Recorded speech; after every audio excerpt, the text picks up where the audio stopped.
सोचिए 5000 साल पहले एक ऐसी सभ्यता थी जहाँ शहर जो सिटी थे वो इतने वेल प्लान्ड थे कि आज के कई शहर भी फेल हो जाएं। जहाँ नालियाँ ढकी होती थीं, घर पक्के होते थे और सैनिटाइजेशन का विशेष ध्यान दिया जाता था। लेकिन अचानक वो सभ्यता खत्म हो गई। आखिर क्यों? आज हम समझेंगे कि सिंधु घाटी सभ्यता शुरुआत से पतन तक बिल्कुल आसान तरीके से। आज की क्लास में हम सिंधु घाटी सभ्यता को का ओवरव्यू लेंगे और बाकी जो फैक्ट्स होंगे वो हम नेक्स्ट क्लास में, जो नेक्स्ट क्लास आएगी हिस्ट्री की, उसमें हम लोग देखेंगे, उसमें कवर करेंगे। आज का टॉपिक रहेगा हमारा सिंधु घाटी सभ्यता के बारे में। So hello everyone, Rao G S welcome you all. Let's start our topic. एक टाइम था जब लोग जंगल में रहते थे। मैंने इससे पहले भी स्टोरी जब पढ़ाया था पैलेलिथिक के, तो हमने क्या लिखा था कि जो मानव था वो जंगल में इधर उधर विचरण करता था। तो एक टाइम था जब लोग जंगल में रहते थे, फिर धीरे धीरे धीरे इन्वायरमेंटल चेंजेस हैं, क्लाइमेट चेंज हुआ, धीरे धीरे लोग गांव बनाने लगे। फिर एक एडवांस सिविलाइजेशन का राइज हुआ और उस एडवांस सिविलाइजेशन को हमने नाम दिया सिंधु घाटी की सभ्यता। जैसा आज जो आज की जो स्मार्ट सिटी है ना, जैसे लखनऊ, अहमदाबाद, ये सब फेल है किसके सामने? एंशियंट हिस्ट्री में देखेंगे हम कि सिंधु घाटी सभ्यता के सामने आज की जो सिटी है वो फेल है। आज की सिटी से कहीं ज़्यादा उसमें ना टेक्नोलॉजी थी, ना इतना विवेक था लोगों के पास, लेकिन तो भी उस वेल प्लान स्ट्रक्चर जो सिटीज़ थे जो आज की में पॉसिबल ही नहीं है। सो इस टॉपिक को स्टार्ट करते हैं। जो सिंधु घाटी सभ्यता था उसको हम कई नाम से भी जानते हैं। पहला नाम है हड़प्पन सिविलाइजेशन, मतलब हड़प्पा की सभ्यता। दूसरा इंडस वैली सिविलाइजेशन, जिसे सिंधु घाटी सभ्यता कहते हैं। तीसरा ब्रॉन्ज सिविलाइजेशन, जिसे कांस्य सभ्यता बोलते हैं। और अगला है Indus Saraswati civilization, Indus Sindhu Saraswati सभ्यता। अब मोटा मोटा समझिए, हड़प्पा सिविलाइजेशन, हड़प्पा एक क्षेत्र था, उसके नाम पे हड़प्पा सिविलाइजेशन, हड़प्पा सभ्यता को नाम पड़ा। इंडस वैली सिविलाइजेशन, जो इंडस जो रिवर थी उसकी किनारे जो सिविलाइजेशन थी इन्वॉल्व थी, तो इसलिए उसका नाम सिंधु घाटी सभ्यता पड़ा। और ब्रॉन्ज सिविलाइजेशन इसलिए पड़ा कि उस समय के लोग ब्रॉन्ज जो कांस्य था उसका यूज़ करने लगे थे अपने टूल्स को बनाने के लिए, तो इसलिए ज़्यादातर टूल्स ब्रॉन्ज के बने, इसलिए ब्रॉन्ज सिविलाइजेशन नाम पड़ा। और इंडस सरस्वती इसलिए पड़ा क्योंकि कुछ जो सिटीज़ हैं ना हड़प्पा की, इंडस वैली सिविलाइजेशन की, सिंधु घाटी सभ्यता की, वो कुछ जो शहर हैं वो सरस्वती नदी के आसपास भी ऐसा मिला है, वहाँ पे साक्ष्य मिला है कि बसते थे, तो इसलिए इसको इंडस सरस्वती सिविलाइजेशन भी बोला गया। जो सिंधु घाटी जो हड़प्पा सभ्यता थी, सिंधु घाटी सभ्यता, वो दक्षिण एशिया की पहली, याद रखेंगे कि दक्षिण एशिया की पहली शहरी सभ्यता थी जो मोटा मोटा 2500 ईसा पूर्व से 1750 ईसा पूर्व के बीच सिंधु नदी के आसपास विकसित हुई थी। तो सिंधु घाटी सभ्यता कोई पूछे क्या है, तो सिंधु घाटी सभ्यता दक्षिण भारत की पहली शहरी, मतलब urban civilization, first urban civilization किसे कहते हैं, तो सिंधु घाटी सभ्यता थी जो 2500 ईसा पूर्व से लगभग 1500 ईसा पूर्व के बीच सिंधु नदी के आसपास विकसित हुई थी। अच्छा, सभ्यता का नाम क्यों दिया गया? सभ्यता के प्रमुख लक्षण देख लेंगे, फीचर्स देख लेंगे कि क्या क्या फीचर्स होते हैं एक सभ्यता में। तो पहला है कि शहरीकरण और शहर, अर्बनिज्म, लोग स्थायी बस्तियों और शहरों में रहते हैं, न कि घुमंतु जीवन जीते हैं। ठीक है। दूसरा है संगठित सरकार और कानून, मतलब एक सिविलाइजेशन में केंद्रित शक्ति होती है, प्रशासन होता है, कानून व्यवस्था होती है, जैसे कि हमने सिंधु घाटी सभ्यता में देखने को मिलता है। अगला है सामाजिक वर्ण, जो सोशल स्ट्रेटिफिकेशन है, मतलब कोई भी सभ्यता होगी तो उसमें ये चीज़ जरूर देखने को मिलेगा कि जो समाज का जो अमीर और गरीब, जो शासक कर्मचारी, जैसे विभिन्न वर्गों में बटा होगा, वो जो समाज होगा वो बटा होगा। श्रम का विभाजन होगा, स्पेशलाइजेशन होगा, लोग केवल खेती नहीं बल्कि जैसे शिल्पकार, पुजारी होंगे, कोई सैनिक होगा, कोई शिक्षक होगा, जैसे विभिन्न कार्यों में विशेषज्ञ होंगे। तो ये भी ये सिविलाइजेशन की फीचर है। बड़ी वास्तुकला होंगी, कला होगा, आर्किटेक्चर होगा, भव्य इमारतें होंगी, मंदिर, कलाकृतियों का निर्माण होगा, ये भी सिविलाइजेशन का प्रमुख लक्षण है।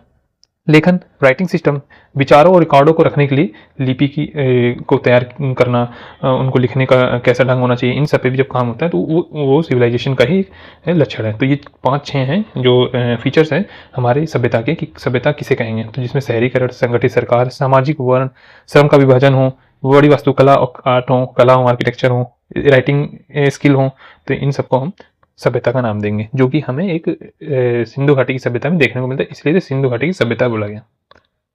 अच्छा, मन में क्वेश्चन आएगा कि क्या सिंधु घाटी की सभ्यता वर्ल्ड की मतलब विश्व की सबसे पुरानी सभ्यता थी, नहीं, जो सबसे पुरानी जो सभ्यता थी वो थी मेसोपोटामिया। नोट करेंगे, जो मेसोपोटामिया जो इराक का रीजन है वहाँ की मेसोपोटामिया लगभग मोटा मोटा 4500 ईसा पूर्व से लेके 4000 ईसा पूर्व के बीच में मेसोपोटामिया की सभ्यता का वो हुआ था, राइज हुआ था।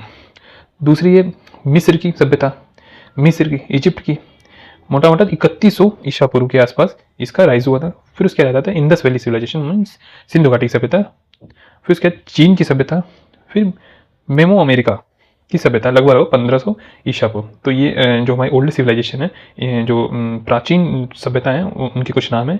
मेसोपोटामिया सबसे पुरानी, मिस्र, फिर सिंधु घाटी सभ्यता, फिर चीन।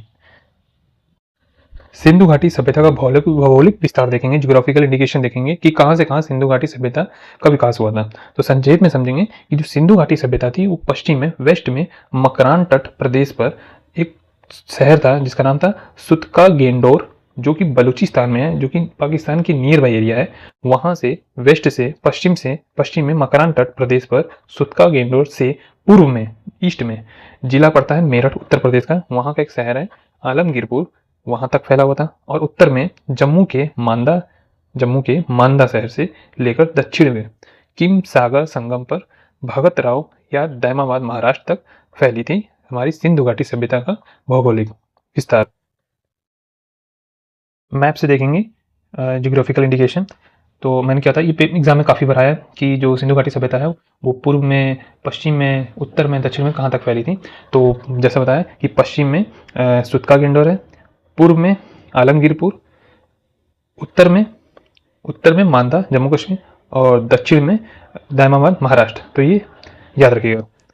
अब जो समकालीन जो सभ्यता में जो सिंधु घाटी सभ्यता थी ना, वो सबसे विस्तृत थी, वेल स्ट्रक्चर्ड थी, वेल डिफाइंड थी। मतलब जितनी भी जो पुरानी तो जो हमारी जो मेसोपोटामिया है, मिस्र है, ये तो थे, लेकिन इनमें वेल स्ट्रक्चर्ड मैनर नहीं था, जिगजैग था, मतलब कोई कंटिन्यूटी नहीं थी। लेकिन हमारी जो सभ्यता थी ना, सिंधु घाटी सभ्यता, वो उसमें कंटिन्यूटी थी। तो ये एक जो है सबसे विस्तृत सभ्यता थी। और इसके प्रमुख स्थल हैं मोहनजोदड़ो, हड़प्पा, चाहुंदड़ो, कालीबंगा, लोथल, सुरकोतदा और बनवाली। ये आगे भी जब पढ़ेंगे, हम जब फैक्ट पढ़ेंगे तो उसमें भी हम इनको विस्तार से देखेंगे। अभी इतना ध्यान दीजिए कि इनकी जो ये प्रमुख स्थल थे। अब आगे मोहनजोदड़ो के बारे में देखेंगे। मोहनजोदड़ो सिंधु घाटी सभ्यता का एक प्रमुख स्थल था। इसका आकार, इसका जो शेप था, आकार लगभग 1 वर्ग मील है, जो कि अगर प्रेजेंट टाइम में देखें तो 680 एकड़ के करीब करीब बैठेगा। तो इसका आकार लगभग 1 वर्ग मील है। इसको 2 खंडों में विभाजित किया गया था। 2 खंडों में विभाजित था मोहनजोदड़ो, मतलब कि 2 टीलों पे था, 2 खंड थे, एक टीला एक दूसरा टीला। तो जो 2 खंड थे, जो 2 टीले थे, उसको पश्चिमी टीला और पूर्वी टीला कहा गया, पश्चिमी खंड और पूर्वी खंड कहा गया। जो पश्चिम खंड था ना, वो अपेक्षाकृत जो छोटा था, किससे, पूर्वी टीले से। जो पश्चिम खंड को गारे और कच्ची ईंटों का चबूतरा बनाकर, मतलब जो चबूतरा होता है ना, चबूतरा तो समझ रहे होंगे, उसको चबूतरा बनाकर ऊंचा उठाया गया है। किसको, पश्चिम के खंड को, पश्चिम टीले को। इस चबूतरे को कच्ची ईंटों से किलेबंदी की गई है। इसके भी साक्ष्य मिलते हैं, मतलब फोर्टिफिकेशन किया गया, किलेबंदी, घेराबंदी की गई है चबूतरे को, ठीक है, कच्ची ईंटों से, याद रखें, कच्ची ईंटों से। चबूतरों में मीनार और बुर्ज भी बने हैं। इस खंड में अनेक सार्वजनिक भवन स्थित हैं। पब्लिक वेलफेयर, पब्लिक जो प्लेसेस थे वो भी थे काफ़ी। और इन भवनों को का जो कार्य सूचक नाम दिया गया है, मतलब कि इनका किसी को कंफर्म नहीं कि हाँ ये इसी चीज़ के लिए यूज़ होता था ये जगह, लेकिन ऐसे ही दे दिया गया नाम, जैसे कि अन्न भंडार, पुरोहितावास, महाविद्यालय इत्यादि। और इस खंड में ये जो पश्चिम वाला जो खंड था मोहनजोदड़ो का, उसमें सड़कें और नालियाँ, जो गलियाँ थीं, वो भी बने हुए थे। और मोहनजोदड़ो की सबसे स्पेशलाइजेशन ये है कि इस खंड में जो पश्चिम का जो खंड था, पश्चिम का जो टीला था, उसमें सबसे महत्वपूर्ण 39x23 फुट का तालाब है। ये मोस्ट इम्पोर्टेंट एग्जाम में पूछता है।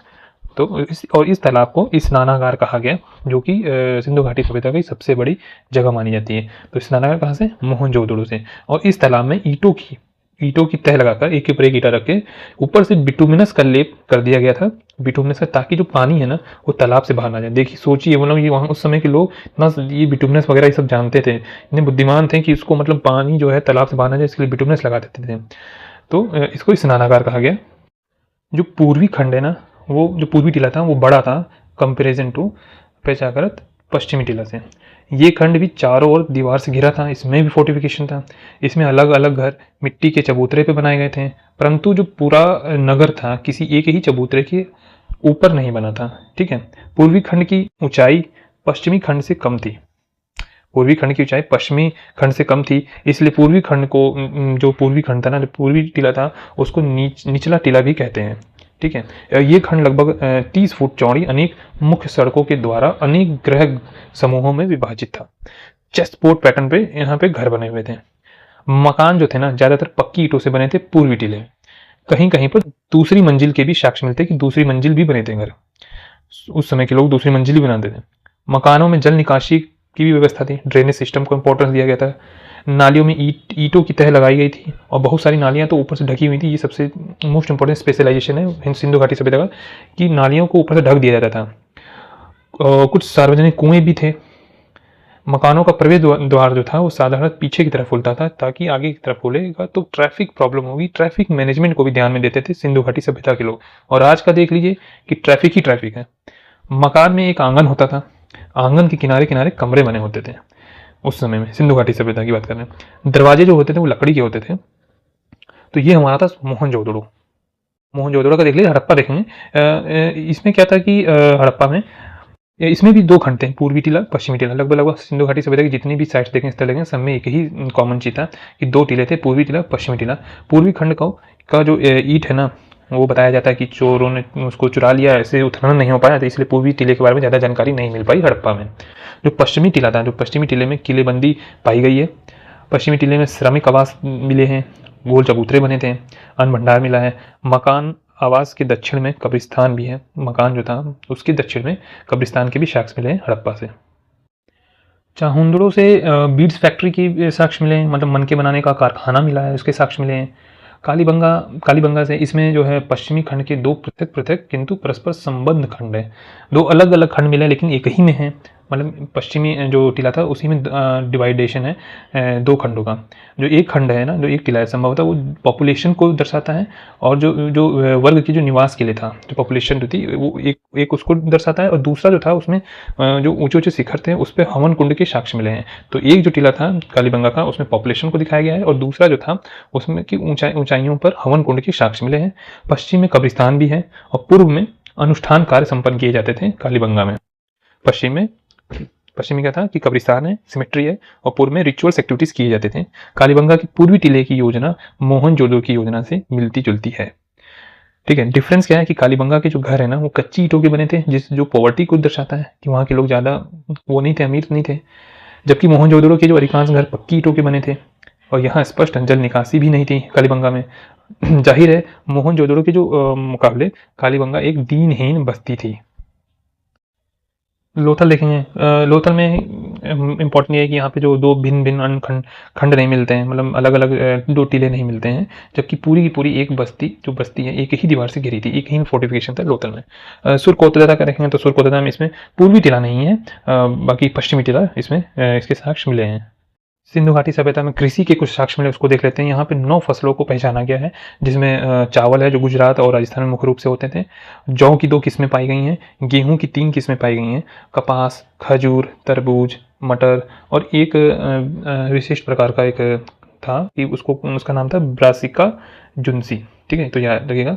और सिंधु घाटी सभ्यता में अगर कृषि में जो पालतू पशु थे ना, वो कुबड़दार और कुबड़ रहित दोनों मवेशी मिलते हैं। सुअर और भैंस भी थे। हाथी और घोड़े के भी साक्ष्य मिले हैं सिंधु घाटी सभ्यता में। सही क्वेश्चन को पूछा है एग्जाम में कि हाथी और घोड़ों के साक्ष्य मिले हैं कि नहीं मिले हैं, तो मिले हैं सिंधु घाटी सभ्यता में। व्यवस्थित सिंचाई प्रणाली का कोई साक्ष्य नहीं मिलता, इरिगेशन फैसिलिटी का एविडेंस नहीं मिलता हमको सिंधु घाटी सभ्यता से। हाँ, हल का प्रयोग होता था, हल के साक्ष्य मिले, हल का। टेक्नोलॉजी में देखेंगे तो सिंधु घाटी सभ्यता में जो प्रौद्योगिकी थी ना, वो स्टोन एज में जैसे मन के बनाने की कला, सेल खड़ी के आयताकार मोहरे जैसी तकनीकें भी इसमें भी शामिल थी। धातुओं में सोना, चांदी, टिन, सीसा, तांबा ज्ञात थे, और घनाकार चमक के बाट जो था ना वो बाइनरी सिस्टम और डेसिमल सिस्टम पे चिन्हित हैं। तो टेक्नोलॉजी भी थी सिंधु घाटी सभ्यता में। लिपि देखेंगे, स्क्रिप्ट देखेंगे तो सिंधु घाटी की जो लिपि थी लगभग छोटी और आयताकार मोहरे होती थी, और जो तांबे की गुटी का जो टैबलेट होती थी उस पर चिन्हित थी, जिसको पढ़ना बड़ा टफ था। लिखावट सामान्यतः बाईं से दाईं ओर था, मतलब लेफ्ट टू राइट था। लिपि को कला और धर्म की अगर बात करें तो सिंधु घाटी सभ्यता में कला जो कलाकृतियाँ थी वो विशिष्ट बहुत ज़्यादा नहीं थी, वो थोड़ी थी। सबसे प्रसिद्ध है मोहनजोदड़ो से एक पुजारी का सिर मिला है मोहनजोदड़ो से। इसमें देखेंगे ये है जो नीचे वाला है ना, ऊपर वाला जो वो मोहरे हो गई जो सिंधु घाटी सभ्यता से मिली है, और जो नीचे वाला है ना वो मोहनजोदड़ो से जो पुजारी का जो सिर मिला है वो मिला है। ठीक है, तो सबसे प्रसिद्ध मोहनजोदड़ो से एक पुजारी का सिर मिला। मोहनजोदड़ो से ही एक कांस्य नर्तकी मिली है, डांस करती हुई एक प्रतिमा मिली है। और हड़प्पा से नर कबंध मतलब हेडलेस मेल टॉर्सो की पत्थर की मूर्ति मिली है। और मोटा मोटा हड़प्पा से ही नृत्य करती हुई लड़की की मूर्ति मिली है। मोहनजोदड़ो की एक जो मोहर है उस पर योगी की आकृति मिली है, योगी की आकृति मिली है जो मोहर है उस पर। और मोहनजोदड़ो की ही एक मोहर पे लिंगी प्रस्तर स्टोन पत्थर का मिला है। और मातृ देवी की मूर्ति भी उसमें मोहर में देखने को मिलती है मोहनजोदड़ो के। ठीक है, और जिसे लोग पशुपति शिव भी कहने लगे। तो ये धर्म को दर्शाता है कि उस समय की जो सभ्यता थी वो धर्म में भी विश्वास रखती थी। इन सब में हिंदू धर्म के ऐतिहासिक काल का पता चलता है। ट्रेड को देखेंगे, ट्रेड तो व्यापार क्या था सिंधु घाटी सभ्यता में। तो सिंधु सभ्यता में ना कच्चे माल के आंतरिक व्यापार का उल्लेख मिलता है। इंट्रा ट्रेड होते थे, मतलब कि अंदर ही अंदर ट्रेड होते थे। यहाँ के लोग तांबा जो था वो राजस्थान की खेतरी खान फेमस है वहाँ से मंगाते थे। सिंधु घाटी के लोग बाहर से जैसे फारस की गाड़ी, मेसोपोटामिया, अफगानिस्तान और तुर्कमेनिस्तान से भी मंगाते थे। अच्छा, लोथल से फारस की मोहर आती थी, फारस की मोहर। और कालीबंगा से बेलनाकाल मोहरें आती थी जो प्राचीन मेसोपोटामिया में भी थी। अच्छा, ये स्पष्ट भी नहीं है कि किन किन वस्तुओं का विनिमय प्रचलित था, ये मोटा मोटा अनुमान लगाया गया। ठीक है, जो फिरोजा लाज वर्द मणि हरितास्म और टिन ये जो थे ना, ये जो खनिज था ना ये बाहर से आता था। और मेसोपोटामिया के एक इम्पॉर्टेंट फैक्ट है कि जो मेसोपोटामिया के लोग थे वो सिंधु घाटी सभ्यता को मेलुहा नाम से जानते थे। मेलुहा एग्जाम में पूछा है मेलुहा क्या है, तो मेसोपोटामिया के लोग मेलुहा नाम से जानते थे सिंधु घाटी सभ्यता को। ठीक है, सामाजिक संगठन कैसा था, सोशल ऑर्गेनाइजेशन कैसा था, तो संगठित था, वेल ऑर्गेनाइज्ड था सामाजिक संगठन सिंधु घाटी सभ्यता का। तो हमने सिंधु घाटी सभ्यता के बारे में ओवरव्यू ले लिया कि सिंधु घाटी सभ्यता क्या थी, लोग कैसे रहते थे, कौन कौन से प्रमुख स्थल थे। अब देखेंगे कि सिंधु घाटी इतनी विख्यात थी, इसका कैसे पतन हो सकता है, कैसे पतन होगा। तो ये जो हमारे विशेषज्ञ थे उन्होंने बताया कि जो कुछ विद्वानों के अनुसार सिंधु सभ्यता का अंत आर्यों के आक्रमण के कारण हुआ था। आर्य हम आगे समझेंगे कि कौन थे नेक्स्ट क्लासेस में। मोहनजोदड़ो की जो ऊपरी कैसे विद्वानों ने क्यों बोला कि जो आर्य आए तो इससे जो है एक सभ्यता का विनाश हो गया, जो सभ्यता थी सिंधु घाटी सभ्यता। तो जो मोहनजोदड़ो है ना, मोहनजोदड़ो के ऊपरी स्तर पर कई सारे कंकाल मिले हैं, जिससे इंटरप्रेट किया गया कि जो कुछ लोग बाहर से आए और उसका विनाश कर गए, किसका, सिंधु घाटी सभ्यता के लोगों का। अच्छा, ऋग्वेद में भी वैदिक देवता का वर्णन है, इंद्र का, जिसको दुर्ग संहारक कहा गया है, मतलब दुर्गों का नष्ट करने वाला। और दुर्ग कहाँ बने थे, मोहनजोदड़ो और आपके हड़प्पा जैसे स्थलों में बने थे। सभ्यता ने अपने साधनों का ज़रूरत से ज़्यादा व्यय करने से भी सिंधु घाटी सभ्यता का पतन हो गया। जो वहाँ के लोग थे ज़रूरत से ज़्यादा उसका व्यय करने लगे थे, जो संसाधन थे, इससे भी बताया जाता है, इंटरप्रेट किया जाता है कि सिंधु घाटी सभ्यता का पतन हुआ। अच्छा, जो कुछ वैज्ञानिक बताते हैं कि टेक्टोनिक डिस्टर्बेंस है, जिसके परिणाम स्वरूप जो मोहनजोदड़ो में जो सिंधु नदी थी ना, उसका जो पूर्वी बांध था वो ध्वस्त हो गया, जिससे पानी जमा होने लगा मोहनजोदड़ो में। और जब पानी जमा होने लगा तो वहाँ पे मिट्टी जमा हो गई, और जिससे लोग मोहनजोदड़ो को छोड़ के वहाँ से जाने लगे। इससे भी पता चलता है कि सिंधु घाटी सभ्यता का पतन होने लगा। तो फ्रेंड्स, ये थी आज की हमारी एक बेसिक क्लास सिंधु घाटी सभ्यता के बारे में ओवरव्यू लेने के लिए। अब आगे हम जब नेक्स्ट क्लास में पढ़ेंगे सिंधु घाटी सभ्यता के प्रमुख स्थल और उनसे क्या क्या प्रमुख चीज़ें मिली जो कि एग्जाम में हमारे पूछे जाते हैं, उसको हम लोग डिस्कस करेंगे। तो अभी के लिए इतना ही। Thank you, have a nice day. Any query please drop on comment.